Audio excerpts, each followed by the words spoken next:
efforts to solve the problem of whether or not to legalize medicinal marijuana began as far back as 1937.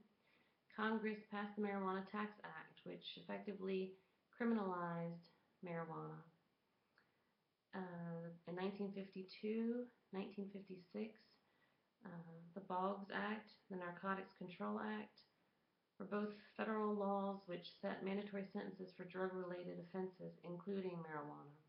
The first offense, marijuana possession, carried a minimum sentence of 2 to 10 years with a $20,000 fine.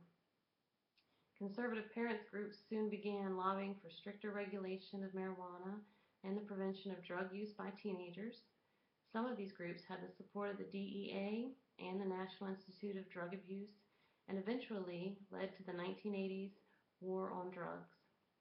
In 1986, President Reagan signed the Anti-Drug Abuse Act, began mandatory sentences for drug-related offenses, along with the Comprehensive Crime Control Act of 1984. This new law raised federal penalties for marijuana possession and dealing, based the penalties on the amount of the drug involved.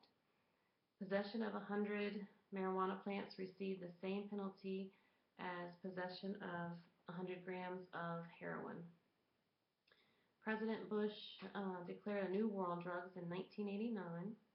1996, California passed the Compassionate Use Act, and since then, more states have moved to legalize medical marijuana, and consequently, states are beginning to legalize the use of recreational marijuana.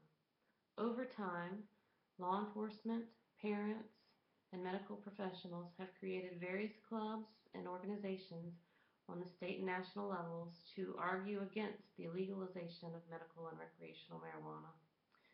Prior efforts to solve the problem include federal criminal prosecution, civil liability, or professional sanctioning, such as loss of licensure or credentialing for physicians who prescribe or dispense medical marijuana in accordance with state's law. Patients who use medical marijuana as permitted under state law have faced criminal or civil penalties.